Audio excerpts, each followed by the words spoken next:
Elisabeth Durantin est l'invitée de ce journal. Bonsoir. Bonsoir. Vous êtes la directrice de l'ARDE Auvergne, l'Agence régionale de développement économique. Un premier commentaire sur les résultats du chômage qui augmente.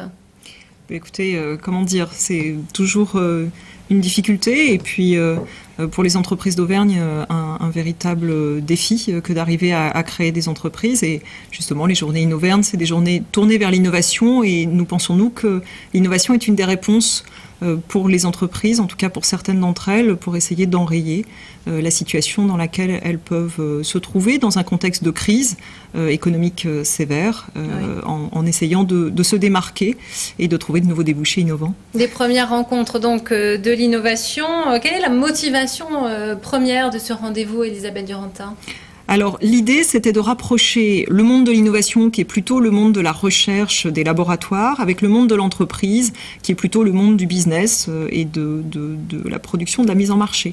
L'idée étant, évidemment, de faire se rencontrer ces deux mondes et d'essayer d'en faire sortir des projets collaboratifs et de créer de la valeur ajoutée sur le territoire régional, bien sûr, de l'emploi, de la richesse pour l'Auvergne. Alors, deux axes de travail pendant ces deux journées, innover, collaborer. Que faut-il entendre par entreprise innovante? Qu'est-ce qui va différencier une entreprise innovante d'une entreprise classique?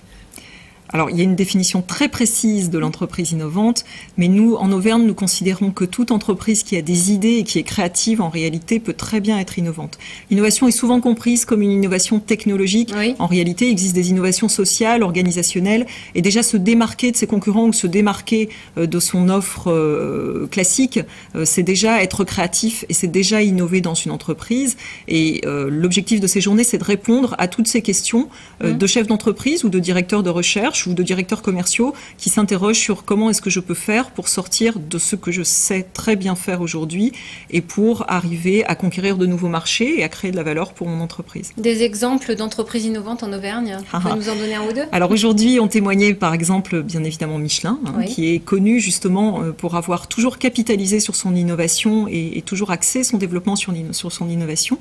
Aujourd'hui a également témoigné une toute petite entreprise, une TPE qui s'appelle ANS Biotech et son dirigeant François Cossade, qui est d'ailleurs un nouvel arrivant en Auvergne, nous expliquait comment aujourd'hui il se situait dans une chaîne de valeur sur des entreprises du domaine du médicament et de la recherche notamment sur les antidouleurs et particulièrement sur un secteur très précis qui est celui de la recherche préclinique, c'est-à-dire avant les tests de réalisation des médicaments définitifs. Donc ça concerne aussi bien des multinationales que des TPE. Collaborer, ça c'est l'autre axe de travail. Ça veut dire que est-ce que ces entreprises ont besoin finalement d'un rendez-vous tel que celui-ci pour le faire, pour se rencontrer, pour porter des projets collectifs? Alors, pas toutes. Évidemment, il y en a déjà qui collaborent, puisque nous avons notamment des clusters d'excellence en région Auvergne, 7 sur différents domaines, des grappes d'entreprises, c'est-à-dire des entreprises qui ont décidé de se regrouper, ou des pôles de compétitivité qui sont déjà présents en région Auvergne. Mais d'autres entreprises ne sont pas dans des groupements, et les bienfaits du collaboratif ou du collaborer ensemble, c'est la richesse de l'échange, de la bonne pratique, et puis c'est la possibilité pour des entreprises de trouver des activités complémentaires à la leur, et donc de répondre à des appels d'offres et à des mises en marché sur lesquelles elles ne pourraient pas aller seules parce qu'elles n'en ont pas la capacité ou parce qu'elles n'en ont pas le produit à elles seules. Donc, répondre à deux, on est plus fort qu'à un.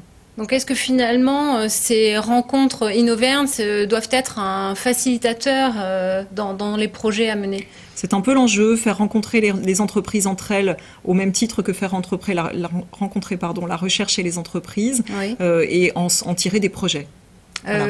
Susciter des projets. La première journée est passée. Est-ce que ça s'est bien passé justement? Est-ce que les entreprises auvergnates étaient au rendez-vous?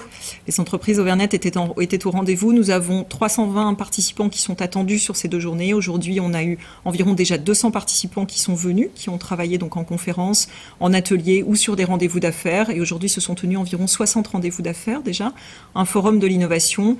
Environ la moitié donc des participants étaient des entreprises et ce soir, je les ai quittés au moment du cocktail et visiblement la satisfaction était au rendez-vous. En tout cas, les chefs d'entreprise ne nous avaient pas encore laissés et étaient encore avec nous à 18h. Donc on peut considérer que c'est un succès. Elisabeth Durantin, merci. Donc je précise que ces rencontres de l'innovation se poursuivent jusqu'à demain soir à Polydôme avec le lancement officiel de la maison InnoVergne. Merci. Merci.